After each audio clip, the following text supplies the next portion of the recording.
Bienvenidos a un nuevo capítulo de La Tecnología para Todos, el podcast de programarfacil.com, donde hablamos de Arduino, programación electrónica, de satélites, de LoRa y de todo lo que nos echen.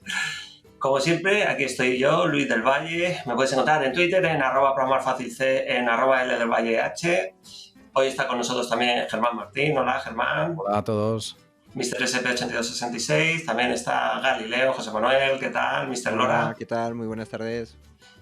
Y está también Óscar, un nuevo, no voy a decir miembro, porque pero un nuevo invitado para esta ocasión, donde vamos a hablar de un tema del cual ya hemos hablado.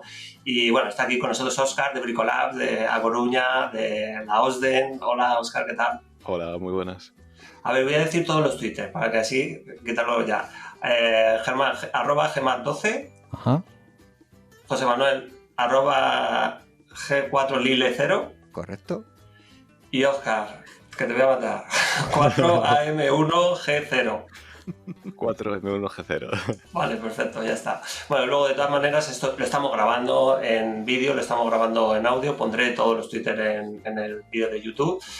Y bueno, hoy vamos a tratar un tema del cual ya hemos hablado, pero de un proyecto que ya tenía otro nombre y lo hemos tratado en más de una ocasión y que se ha rebautizado, y el 14 de febrero fue el Día de los Enamorados, salió en beta, ¿no? Correcto, sí. Ahí salió en beta y lo probaron unos cuantos, creamos un grupo donde entraron unos cuantos usuarios para ver dónde estaban los fallos y todo eso, limarlo, y el lanzamiento fue ayer, miércoles 17. Bueno, esto es un podcast que sale los martes, pero se graba los jueves, pero los jueves de la semana anterior. Se graba los jueves y sale el martes, así que... bien, perfecto. El proyecto se llama Tiny GS, Tiny Ground Station. Y lo primero, antes de nada, antes de meternos a mostrar información, va a ser también un podcast.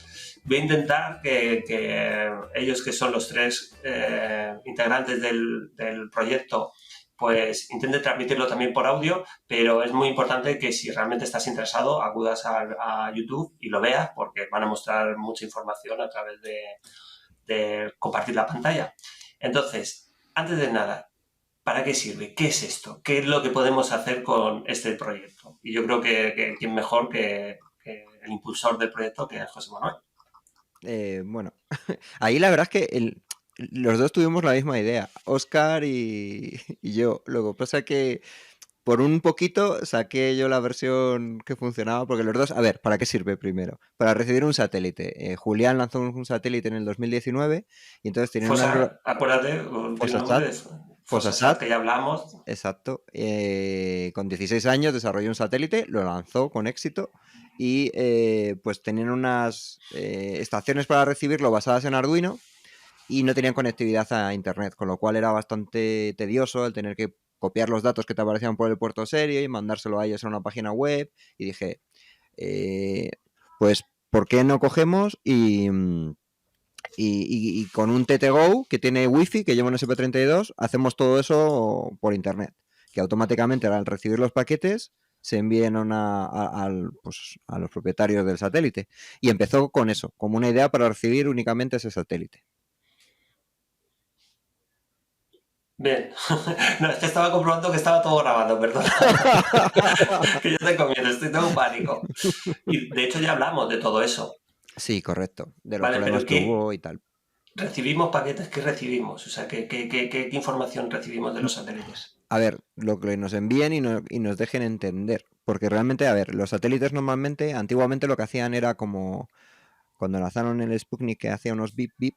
Eso es como el nombre que tiene, el distintivo, digamos. Entonces los satélites aficionados mandan en CW, en código Morse, mandan su nombre. Y luego lo que fueron evolucionando, y lo que hacían aparte de mandar su nombre era mandar el estado de las baterías, el estado de las células solares, el cómo están. Entonces básicamente nosotros lo que recibimos es la telemetría. Eso se llama telemetría, que es el cómo está el satélite, cómo están sus baterías, cómo están las células solares, la temperatura que tiene dentro, porque eso es muy importante para las baterías, todo ese tipo de información. Pero en algunos satélites tenemos modos extra. Por ejemplo, con FOSA, una de las cosas que no pudimos probar es una cosa que se llama repetidor. Entonces nosotros podemos mandar un mensaje desde tierra y el satélite lo repite. Al final, gracias a ese sistema, que hay otros satélites que lo van a tener, incluso algunos de los satélites que Norby, por ejemplo, que es el que recibimos ahora, lo tienen, pero todavía no nos han dado acceso a ello, es el modo repetidor. Y eso parece no muy interesante, pero sí que lo es. No solo para poder decir, tener en cuenta que el satélite ahora mismo recibe unos mensajes a unos 2.500 kilómetros. Entonces, cubrimos 5.000 kilómetros, porque el radio son 2.500, son 5.000 kilómetros. Lo que podemos hacer es poner un sensor, que el sensor mande esa información al satélite, lo que repite es la temperatura o lo que tenga ese sensor, y cualquier ground station podría inyectar eso en Internet. Con lo cual podríamos tener, perdido en el Amazonas o en el Atlántico, podríamos tener un sensor que manda la información al satélite y recibirlo.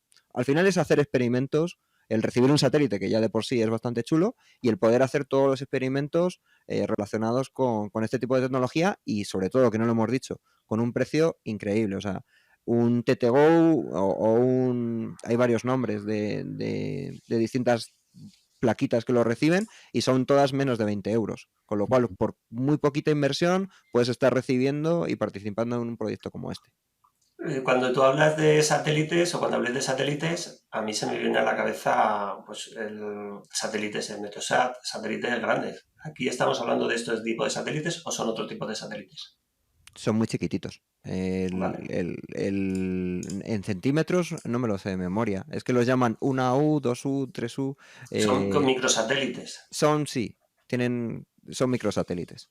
Son muy chiquititos. Son además que ahora Pon mismo es un ejemplo bastante de barato. tamaño de un cubo de Rubik.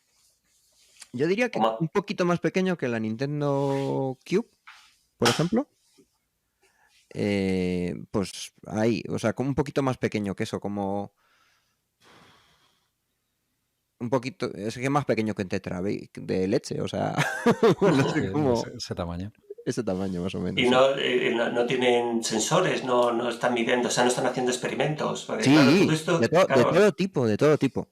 Ahí lo que hacen es, hay veces que normalmente cuando lanzan el satélite te dicen el experimento que quieren realizar. Ahí Norby, por ejemplo, está capturando información sobre el tiempo espacial, digamos. Hay otros que lo que hacen es probar tecnologías. Por ejemplo, los VRX que estuvimos recibiéndolos al principio de año, que los lanzaron, pero hemos dejado de recibirlos porque han tenido un problema con las baterías, porque el espacio es un ambiente muy duro. Entonces han tenido problemas y ahora mismo están en reposo. No están funcionando, pero querían hacer una prueba de comunicaciones MES. Entonces la idea de ese proyecto era el lanzar los satélites, el que ellos hablaran entre ellos, y luego iban a lanzar en marzo, a ver si lo recuperan, porque de vez en cuando los escuchamos, pero a ver si son capaces de recuperarlo. Entonces en marzo lo que iban a hacer era lanzar un globo y poner dos estaciones separadas bastante a distancia para probar toda esa red MES. Entonces muchas veces estos satélites pequeñitos se lanzan para probar nuevos sistemas de propulsión, para probar nuevas tecnologías de radio, ese tipo de cosas, con una vale. inversión mínima. Vale, y la gente, ¿por qué se mete a hacer eso? ¿Es curiosidad? O sea, la gente que está metida en todo esto, que realmente tienes curiosidad por ello o saber cómo funciona todo este sistema. Ahí, digamos que hay universidades que son las que crean los satélites, hay empresas que crean los satélites estos Sí, pero me chiquititos para refiero más, demostrar. A nivel de usuario, pero me refiero más de ground station. ¿Quiénes son los que se instalan de- eso para escuchar a los satélites? hay que Claro, ser, porque entiendo que las universidades y todo para hay, investigar hay que ser un sí. poco friki. Entonces, a Entonces, ver, al bienvenido, final, estamos bien, ¿no? no, bueno, al final tenemos un gran número de personas que vienen de lo que es que tienen distintivo porque son radioaficionados, y luego hay mucha gente que se ha metido por eso, a mí por lo menos me hace ilusión el poder estar recibiendo un satélite que está a 2.500 kilómetros y el participar en experimentos de este tipo. Y al final, si se consiguen, por ejemplo, FOSA, una de las cosas que promueve es el poder conseguir el mandar información, hacer algo muy económico para mandar información, pues como decía, de sensores y cosas así. Entonces me parece muy interesante, o sea, a mí personalmente. Y luego ya os digo, la felicidad que tienen los usuarios cada vez que reciben su primer paquete o hacen antenas y prueban las antenas y prueban una cosa, nos mandan unas fotos súper chulas de... hay otras que dicen, madre mía, es como un palo de fregona, le han puesto no sé qué, y dicen, mira, pues con este palo de fregona estoy recibiendo satélite. Y entonces es bastante divertido. Hay una comunidad de unas 900, no llega a 50, ¿no? Es unas 940 personas, va fluctuando. Bueno, hubo una cosa que hizo que el proyecto pegara un bote muy grande y fue un vídeo que se puede buscar de Andreas Spies, que es cómo hacer una estación base con Ground Station de menos de $20. Y eso hizo que recibiéramos un montonazo de usuarios de todo el mundo, porque al principio solo había personas en España, digamos, y es un hándicap, porque al final recibimos todos a la vez. Aquí la gracia que tiene, o por ejemplo la gracia que ha tenido para el chico que lanzó los satélites, los VRX, es que solo iba a recibirlos cuando pasaran, no sé si estaba en California, creo que allí, cuando pasaban por allí. Y gracias a que nosotros teníamos ya Ground Station preparadas para recibir ese satélite, fue recibiendo la telemetría, que no daba buenas noticias porque lo que indicaba era que la tensión de las baterías iba lamentablemente bajando, pero la pudo recibir. Y incluso se preparó para mandar unos comandos para modificar el funcionamiento dentro. Pero vamos, que es interesante. Bueno, ya sabiendo eso, que tenemos que ser frikis, al final tiene que ser, pues entiendo que es algo parecido a cuando enciendes tu primer LED o cuando transmites tu primer dato a través de un SP8266. Pues, debe ser una sensación rara el recibir una información que viene de tantos kilómetros y además del espacio. Sí. Y Vamos además a... que la ves en el móvil, o sea, tú puedes ir del trabajo o y de repente ves en el móvil que te ha llegado no tienes que estar ahí, o sea, es algo, hemos hecho que sea muy sencillo. Al principio solo lo podías ver en el móvil y ahora lo puedes ver en una página web, que es lo que vamos a hablar, que es la release que lanzamos oficialmente, la definitiva ayer, y está plagada de cosas que ahora iremos viendo. Vale, ¿por qué el cambio de FOSA a Tiny Ground Station? Pues Para abarcar más satélites, me entiendo, ¿no? claramente, claramente. De hecho, al final, incluso, por ejemplo, cuando contactaron con nosotros alguna universidad, nos preguntaban que si éramos de FOSA, y mira que lo teníamos puesto en la documentación de GitHub, que no pertenecíamos. O sea, nosotros hemos colaborado con ellos, con Julián hemos lanzado hasta sondas para hacer pruebas antes de que lanzaran los satélites, pero no somos de FOSA. Entonces, al final, eso generaba algún tipo o sea, la gente decía, bueno, pues a lo mejor me quieren dar acceso o no. Pues ahora lo que hemos dejado claro es que no. Nosotros, cualquier dispositivo LoRa que lancen al espacio y que quieran compartir los datos para poder recibirlo, porque necesitas tener unos datos para poder recibirlo, los puedes intentar buscar, pero lo suyo es que nos los den. Pues cualquier satélite, incluso queremos aumentar a otro tipo de objetos como globos o sondas, el poder recibirlos y transmitir esos datos para la gente pruebe nuevas cosas o probar distintas tecnologías. Por ejemplo, hay una de las cosas que es interesante que queremos probar, y es calcular la posición del satélite en el espacio en base a la información. Como tenemos muchísimas ground station, ahora mismo es que hay cantidad de ground station. Entonces, podemos calcular con una librería que hizo Germán, que permite tener un tiempo muy preciso. Vamos a intentar calcular la posición del satélite para mejorar lo que se llama el TLE, que es la información que te dice por dónde está yendo el satélite. Entonces, ahí ya veremos. O sea, al final es poder hacer experimentos en base a LoRa y a la cantidad de usuarios que tenemos. ¿Todos utilizan LoRa o utilizan otro tipo de modulaciones? No, LoRa ha venido, digamos que el precursor casi fue Julián. A lo mejor hubo un satélite antes, pero fue Julián de los primeros en usarlo. Normalmente utilizan otra cosa, que es FSK. Digamos que antiguamente CW, que es una portadora que subes y baja, digamos. Luego tienes FSK, que es como dos pitidos. O puedes tener 4 pitidos, y entonces en base a esos pitidos sabes qué es lo que estás mandando. Y luego LoRa lo que hace es un silbido. Entonces tienes como un silbido, que ese silbido lo que ganas con él es que es muy inmune a ruidos. Entonces tú eres capaz de detectar ese silbido aunque haya ruido por debajo. Y entonces por eso, con antenas muy muy sencillas, la primera vez que recibí a Norby lo hice con una antena como esta. No sé si es chiquitita, o sea, es una antena, para los que no lo estén escuchando, 2 centímetros, de las típicas que es como un muelle. Pues con una antena como esta recibí en Norby la primera vez, para que os imaginéis, una pasada. Bien, pues... bueno, una última pregunta y ya nos metemos al meollo y a ver la arquitectura del proyecto. Todos los datos, entiendo que están enviando, son públicos. Claro, si los envían y los reciben las Ground Station, ¿no? O ¿sabéis si se guardan algún dato? Yo, no, esto no podemos enviar, esto no podemos facilitaroslo. A ver, nosotros lo que intentamos es recibir solo los satélites y esos satélites, la información que lanzan es pública. Hay una de las normas que tienen porque nosotros escuchamos satélites en la banda de radioaficionados y una de las cosas que obliga, digamos, eh, no me acuerdo cómo es Hamsat o la asociación que mantiene todo eso, es que las comunicaciones sean abiertas. Entonces las comunicaciones nosotros las recibimos, las publicamos. Cuando uno se da de alta en la red, pone su ubicación, que no la pone muy precisa para un poquito de intimidad, pero va a poner más o menos por dónde vive. Porque cuando y además te lo pone, o sea, nada más dar de alta a la Ground Station, pues tienes que poner tu wifi, el usuario que te han proporcionado de Telegram y tu ubicación, más o menos, pues, normalmente la gente aproximada, exactamente. Porque eso nos ayuda pues, también para calcular la distancia. Porque cuando llega el paquete, te dice, pues este ha llegado a 900 kilómetros, o este ha llegado a 2000 kilómetros. Que luego hay pique ahí también de a ver quién consigue distancias mayores. Eso me suena. Oye, también es verdad. Bueno, hablarme alguno, Óscar o Germán, hablarme un poco de la arquitectura, cómo lo habéis montado todo esto y lo compartimos. No sé si, Germán, tú lo tienes por ahí. Sí, bueno, yo te puedo... a ver, la arquitectura no sé si la Lo tienes de tú, GitHub. En GitHub En está. GitHub nada más entrar en la página. A ver. Para hacernos más o menos una idea de cómo está montado a grandes rasgos. Sí. Por lo que veo, pues nada, tenemos la Ground Station que se conecta por MQTT a un servidor. Y en el servidor entiendo que está Node Red.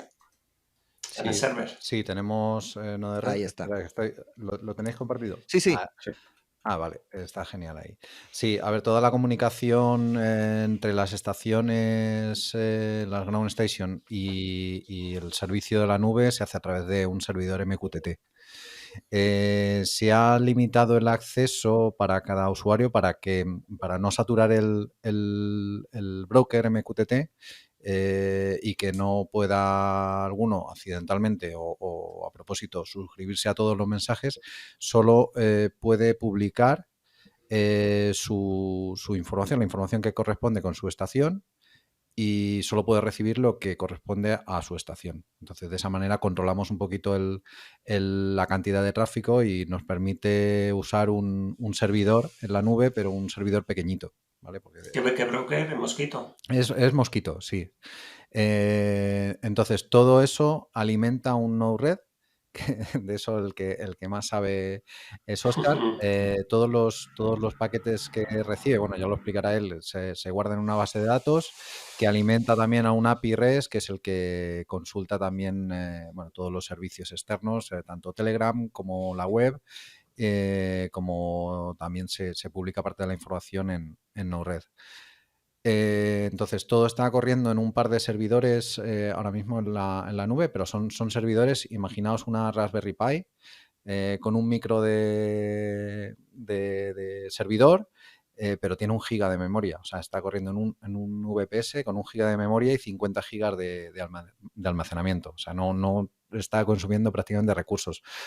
Ahora después enseñaré las gráficas de consumo y vais a ver que para la cantidad de usuarios que están ahora mismo conectados está aguantando bastante bien.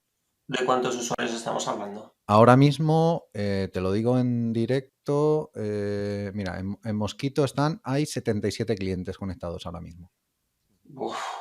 Bueno, hay que tener en cuenta además que la mitad, yo creo que la mitad aproximadamente todavía no se han migrado a la versión nueva, porque en la versión esta última hemos pasado a un servidor nuevo y entonces están como la mitad de los usuarios en el servidor pasado y la mitad en este. Sí, pero aquí se ve perfectamente cómo van subiendo cada vez más. O sea, a lo largo del día de hoy han subido de unos 40 a 77. O sea que siguiendo esta... Usuarios, porque luego hay usuarios que tienen varias Ground Station. Claro, en total eran unas 150 las que teníamos antes. Pero tenéis métricas de usuarios, porque eso es concurrentes, es decir, ¿están a la vez conectados o no? Son los que están ahora mismo, o sea, son los clientes que ahora mismo tiene conectado Mosquito. Vale.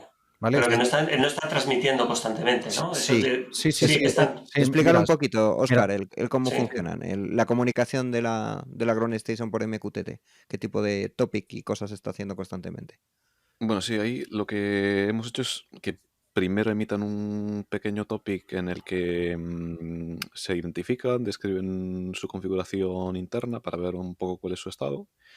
Y luego lo que hacen es mandar un keep alive continuo para que ambos sepan que están vivos y saber el estado en todo momento. Ahora con esta versión, sobre todo, la idea es que el servidor tenga información en tiempo real al máximo posible de todas las estaciones para tener en la página nueva, en la página web esta nueva que hemos hecho, para tener la información en tiempo real al máximo posible. Entonces sí, siempre hay una comunicación ahí intermitente, pero continua. Ujú. Y no de red, ¿cómo se traga el tema de tantos usuarios, de tanto payload y tanta carga de tráfico? Pues está funcionando bastante bien. Yo creo que no está generando ningún problema. Hemos intentado que las consultas sean lo más optimizadas posibles, digamos, que no se hagan consultas a la base de datos innecesarias, etcétera, que es lo que al final lo que más consume, sobre todo de memoria, porque al final las bases de datos, siempre que tienen que restaurar cosas de disco, se comen parte de la memoria. Y así haciendo algunos truquillos, yo creo que estamos muy bien de recursos en todas. ¿Base de datos? ¿Qué base de datos? Estamos utilizando una Mongo y también tenemos algunas otras para las estadísticas, pero la principal de lo que tienen los datos de los usuarios es una MongoDB. Que es no SQL, ¿no? Claro, eso es un pepinaco para todo el tema de consultas. No entiendo muy bien cuál es qué es el módulo decoder. Pues es un módulo externo. El tema es que los decoders son, por decirlo así, programillas que a veces proporcionan directamente los propios desarrolladores de los satélites o que hace alguien o algún aficionado en Internet, pero que básicamente decodifican los mensajes, el contenido de los mensajes y te exportan una estructura de datos entendible con la telemetría. Pues te pasan de bytes en crudo a, pues esto es la batería, esto es diferentes parámetros del satélite. Entonces, como eso son, digamos, heterogéneos, cada uno es un poco de su padre y de su madre, pues hemos hecho un módulo externo que se conecta a Node-RED y Node-RED, cuando llega un mensaje, hace uso de ese módulo externo, que es el módulo de decoder, para obtener una estructura legible de la información. No hay un estándar, ¿no? Entonces, en eso. Hay algún estándar, lo que pasa es que no lo utilizan todos los satélites. Sí que hay un estándar que se llama, bueno, más que un estándar es una definición de estructura de datos que le llaman KaiTai, y muchos satélites sí que la utilizan. No solo satélites, sino también otras cosas, aplicaciones y demás.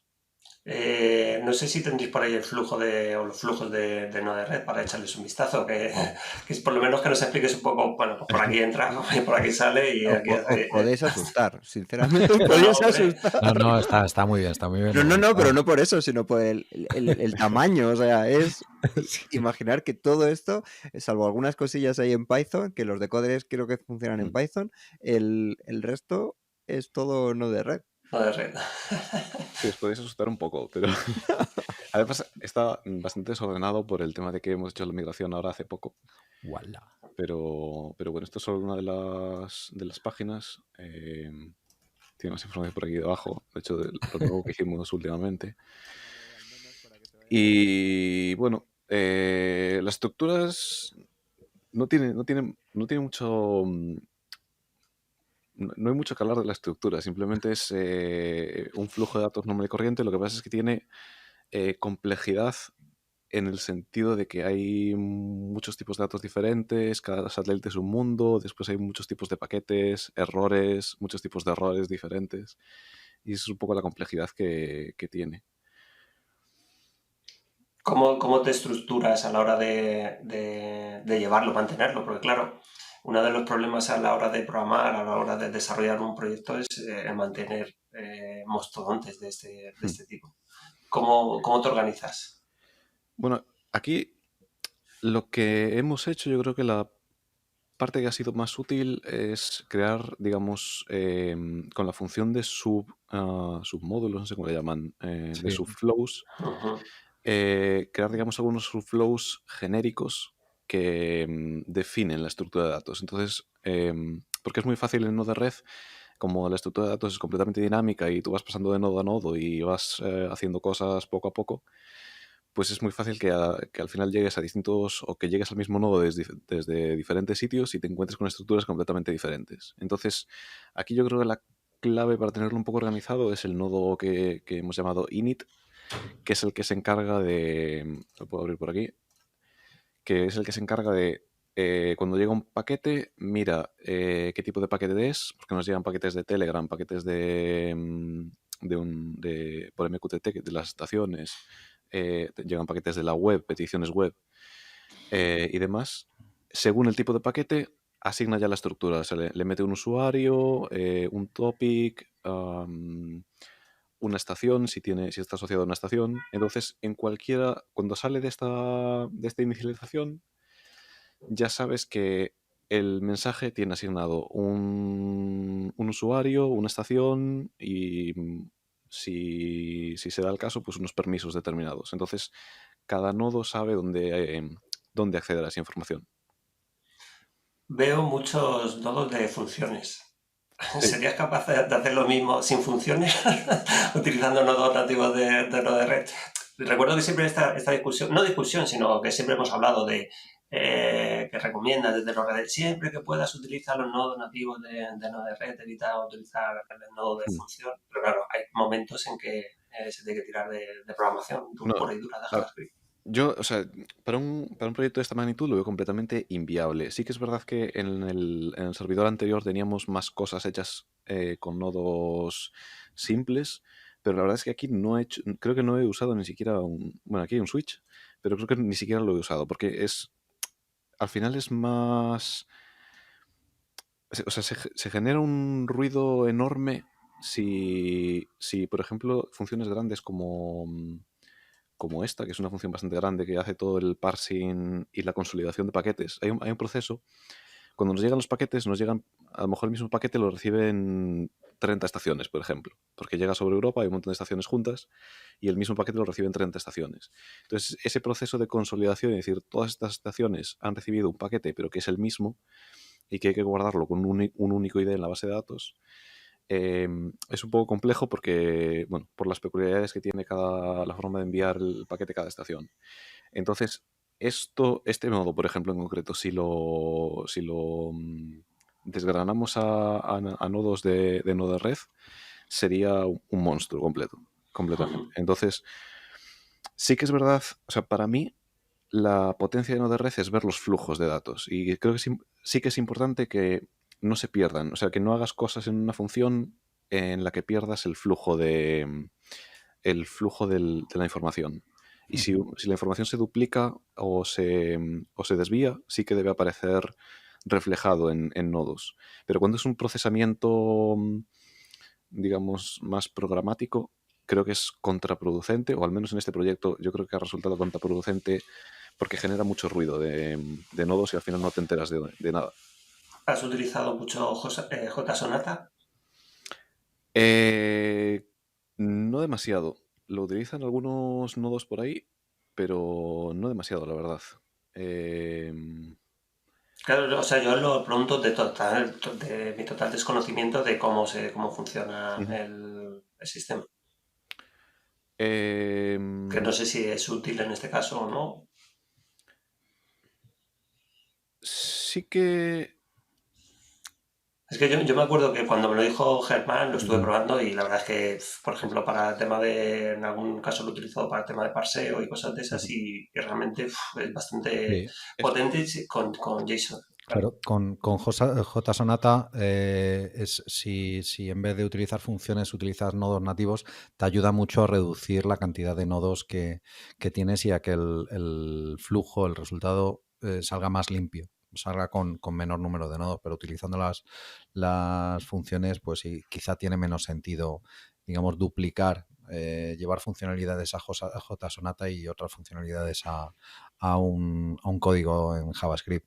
Lo puedes hacer todo en JavaScript perfectamente. Sí, es que por supuesto, es el tema te da mucho, es lo que dices tú, al final hay cosas que tienen que morir a código, el tema de tratamiento de parseo, cosas de esas. Luego, justo también aquí en Node-RED, has hecho la API REST, ¿no? Sí. ¿O no? Sí. Sí, la API REST la sirve Node-RED. Tiene un sistema de autenticación que hicimos así también propio, que usa tokens. Bueno, que no tiene nada especial, pero que no usamos ningún plugin externo. Los gestionamos a través también de flujos de Node-RED. Y luego también estoy viendo por ahí una pestaña de la web app, ¿no? Sí, esa es la página nueva. Aquí vemos el mapa de las estaciones, de las que ya están migradas a la nueva versión. Y bueno, la idea es que esto sea el centro del sistema, donde puedas hacer todo, desde ver las estaciones que hay, manejar tu propia estación, ver los paquetes recibidos. Aquí tenemos los últimos paquetes recibidos por la red de Norby, casi todos, porque está muy activo. Tenemos los satélites con los que estamos trabajando, satélites futuros o que tenemos intención de que se puedan recibir en algún momento. Y dentro de cada satélite se puede ver pues, los últimos paquetes recibidos, la telemetría, un montón de cosas. El tema de usar esta web es que antes lo gestionábamos todo con Telegram, que era muy cómodo y estaba funcionando muy bien. Lo que pasa es que, claro, somos tantos usuarios que ha llegado un momento en el que no es práctico. Ya es demasiada información, los bots tenían que medir muy, muy bien cuántos mensajes enviaban a cada usuario porque si no ya Telegram los baneaba por exceso de mensajes. Entonces ya era el momento de pasarse a algo así. Esta web la tenéis hecha en... no es Node-RED, ¿no? Sí. ¿no? Esta web Vale. es una aplicación, una single page application en Vue. Y tiene una API por detrás que tira así contra los endpoints de Node-RED. De Node-RED. Es una pasada. Sí, no, la verdad que sí.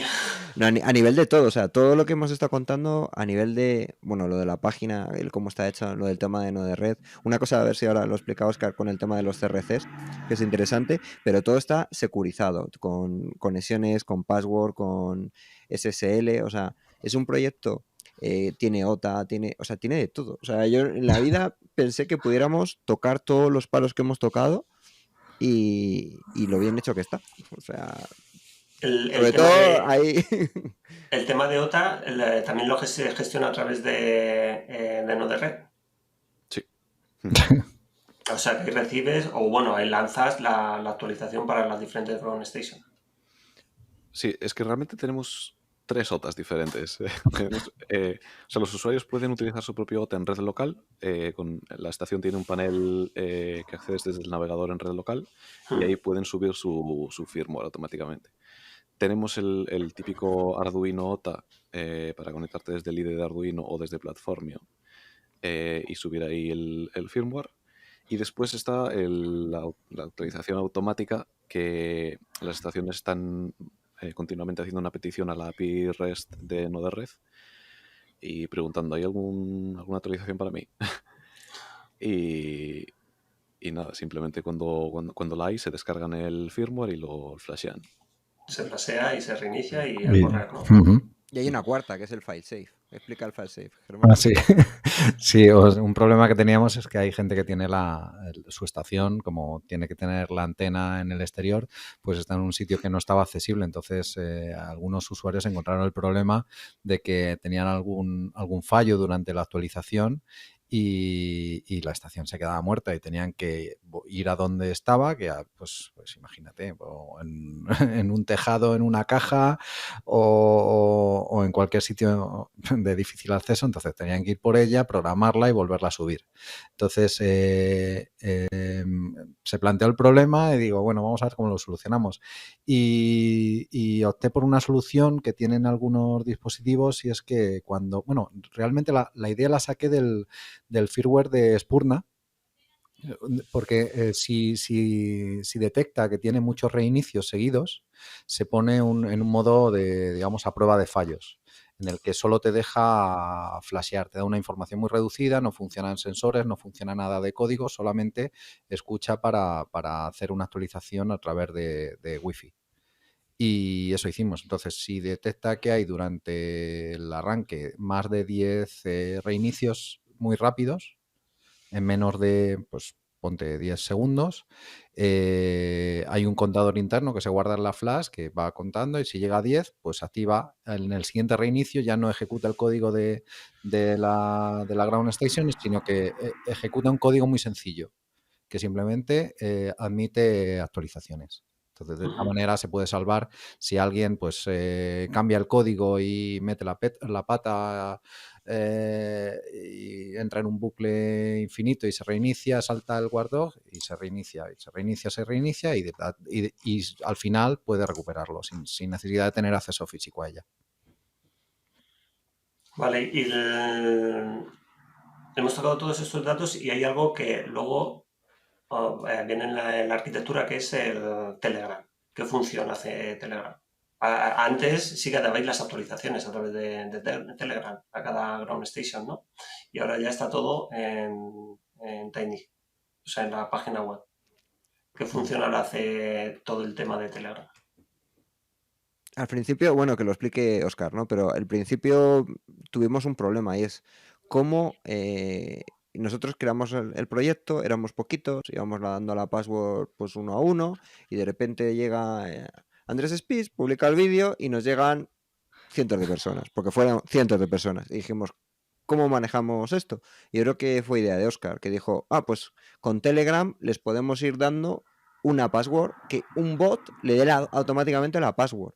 Y yo creo que, aparte de publicar la información que ya lo teníamos del tema de que saliera la telemetría, una de las funcionalidades más importantes en el inicio, porque luego fuimos añadiendo otras, como que te llegara una alerta cuando te iba a pasar el satélite una hora antes para que estuvieras atento, pero la principal funcionalidad, de las más útiles, fue que cada usuario, para poder ahora mismo conectarse y generar esa credencial, que eso es algo sigue pasando ahora mismo, te tienes que meter en el grupo de Telegram de Community, hablas con el bot y el bot te da tu usuario y tu password.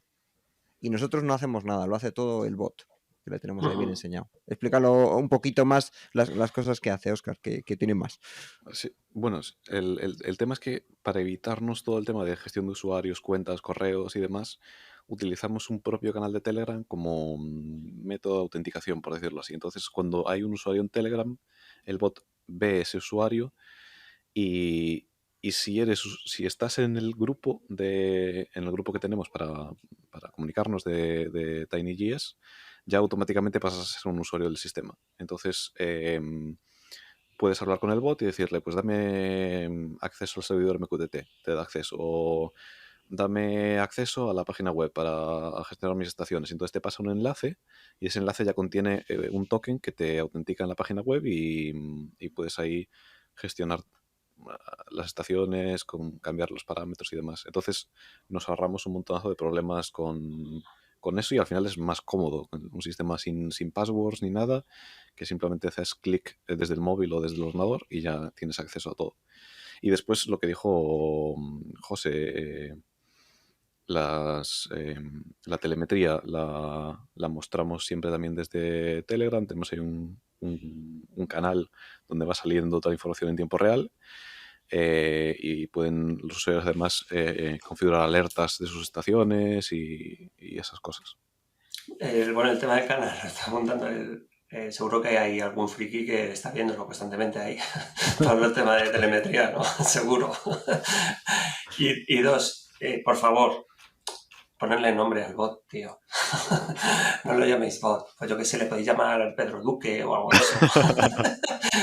Hombre, porque no es lo mismo llamarle, oye, bot, dame esto, de Pedro Duque, dame Pedro Duque bot o algo así, que queda chulo.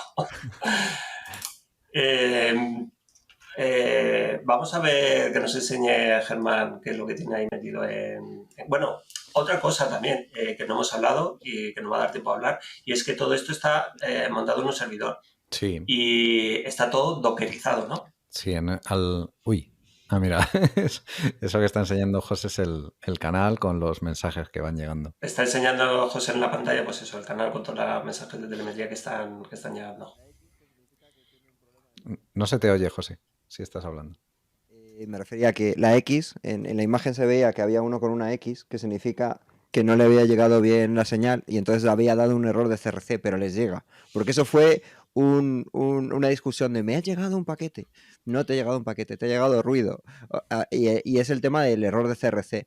Y fue complicadísimo de resolver por el tema de cómo llegan los paquetes y en los distintos tiempos y se resolvió, pero fue un dolor de cabeza para Óscar, pero gordo, gordo, gordo.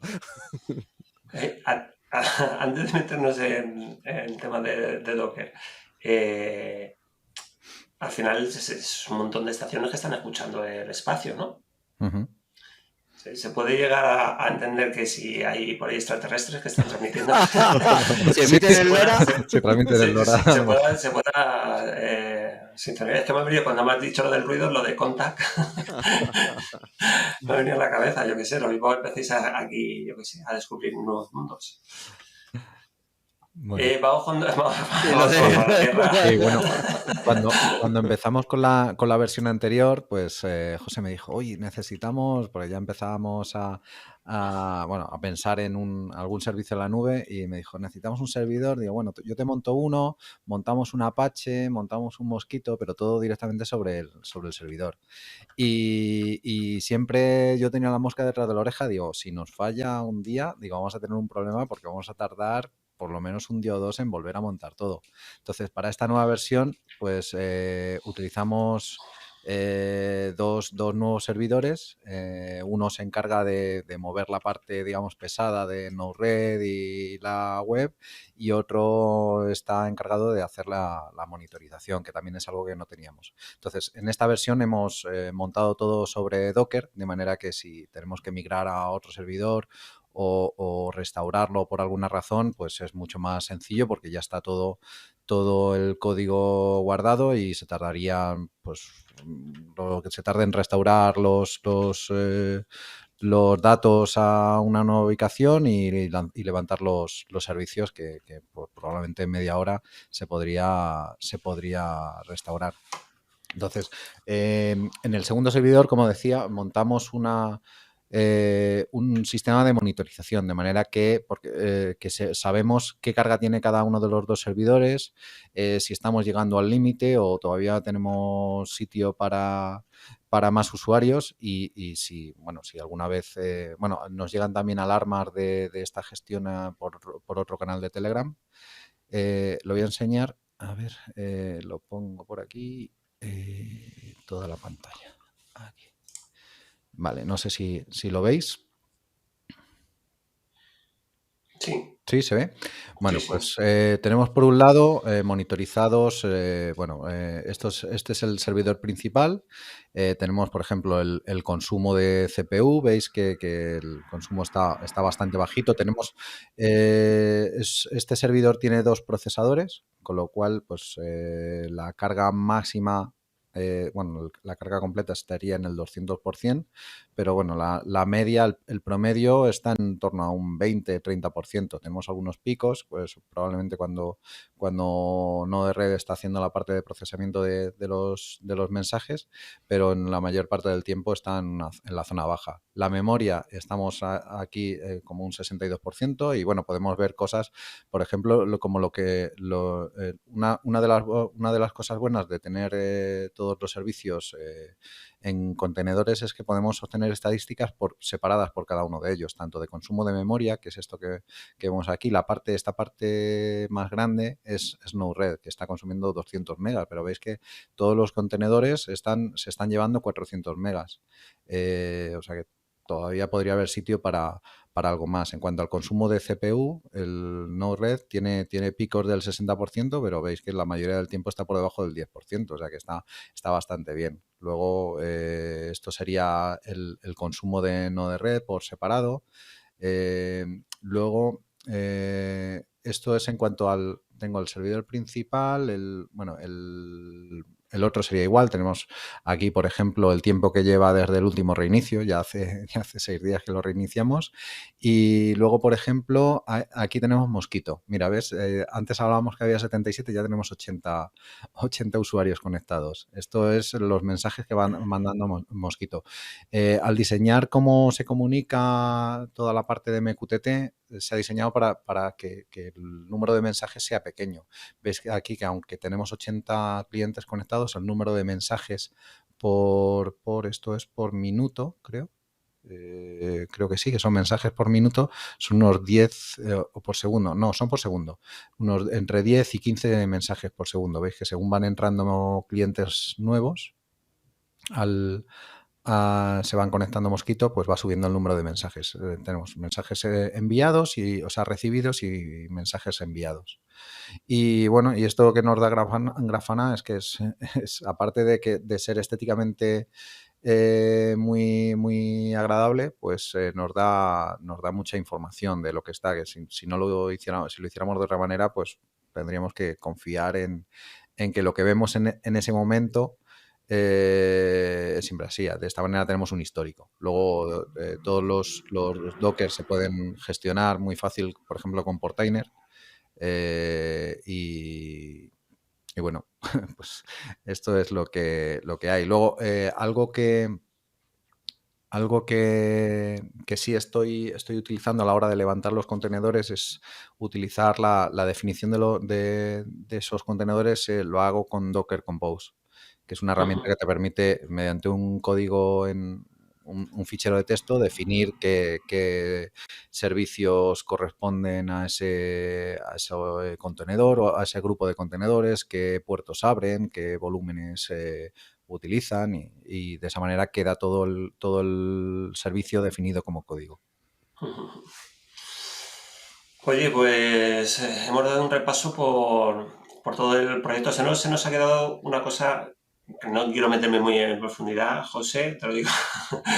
Las Ground Station, hay un listado de cuáles son compatibles, todas Sí, sí. basadas en el SP32, cosa que no hemos dicho. O sea, al final lo que se requiere no es algo que no está al alcance de todo el mundo. Te Cualquier persona lo puede comprar. puedes comprar un SP32 muy económico y un módulo LoRa que también es muy económico, menos de 5 Ya vienen, euros, y lo puedes hacer tú sin OLED. claro, que viene todo integrado ya. Eso es lo bueno, sí. Existen, y es lo que más tienen los usuarios, esas plaquitas que cuestan, pues, yo no sé cuánto estarán, 12 euros, por ahí, y ya tienen todo y no tienes que preocuparte de que tengas un cable desconectado. Otra cosa que, antes de que ya se acabó, Antes de que... tuvimos el lanzamiento de los 3 satélites estos, los VRX, que esperemos que resuciten, que eso fue el 20 y tantos de enero. Y ahora, el 28 de febrero, va a haber el lanzamiento de un satélite indio, que es el SDSat. Ya nos hemos puesto en contacto con los fabricantes del satélite. Nos han proporcionado unas fotos que ya salen en la página web y nos han dado ya la forma de recibir el satélite, con lo cual, si todo va bien, además la primera pasada va a estar sobre África, Europa, cuando lo lancen, con lo cual tendremos en este mismo mes otro satélite de LoRa para poder recibirlo. Y ese satélite va a emitir, hicieron una cosa así chula, sabéis que hoy es el día, dentro de poco, a las 10 de la noche, aterriza el 18 de febrero, estamos en 18 de febrero. El que además tiene partes desarrolladas en España por españoles. Las estaciones meteorológicas son siempre desarrolladas por españoles. Por el INTA. Entonces, pues nada, que en ese iban con los nombres. No sé si vosotros pusisteis el nombre en el rover, porque hubo la posibilidad de poner el nombre y sacar un ticket to Mars. Entonces, yo sí que lo hice ahí, a toda la familia se lo hice. Bueno, pues en el satélite indio han hecho lo mismo. Han cogido a los niños, porque esto es un proyecto también que está muy relacionado con niños, y entonces han puesto los nombres. Dieron la oportunidad de que pusieran nombres para que este satélite vaya emitiendo el nombre de los niños cuando va pasando ahí dando vueltas alrededor de la Tierra. Entonces, yo tengo mucha ilusión porque parte de la telemetría que recibamos sean esos nombres. Eso sí, como haya habido, no sé, claro, la India tiene una población muy grande. Como lo hayan hecho en muchas escuelas, nos tiran el servidor. Pero vamos. Bueno, bendito problema. Bueno, oye, pues muchísimas gracias a los tres. Todos lo podéis encontrar, bueno, yo os dejaré todos los enlaces para que pues, se pueda consultar. Todo está en GitHub, en el GitHub de José Manuel de Galileo. También está la web es .com, ¿no? tinygs.com para los que queréis entrar y no queréis ver las notas. Y ahí tenéis toda la información, los accesos para poder montar vuestro Ground Station y poder escuchar a todos los satélites. Muchísimas gracias a los tres por estar aquí y explicarnos. Yo creo que va a ser el primer capítulo o la primera vez que hablemos de este proyecto, pero espero que en unos meses pues, volvamos a juntarnos y que nos contéis otra vez, porque seguro que la gente está muy interesada en hacer seguimiento de este proyecto. Así que muchísimas gracias, Germán, José, Óscar, gracias. Un placer. Buenas tardes. Gracias. Chao. Bueno, y a los que están ahí detrás, los que nos estáis viendo, los que estáis ahí detrás, muchísimas gracias por estar aquí otra semana más. Estamos cumpliendo en esta, que ya no sé, que sí, sexta temporada. Estamos cumpliendo y un capítulo todas las semanas, aunque a veces ellos no me acompañen por motivos de agenda, pero bueno, yo voy a intentar ser riguroso en ese aspecto. Como siempre os digo, nos escuchamos la próxima semana, no faltéis a la cita y recordad, sed felices. Chao. Chao, adiós. Chao.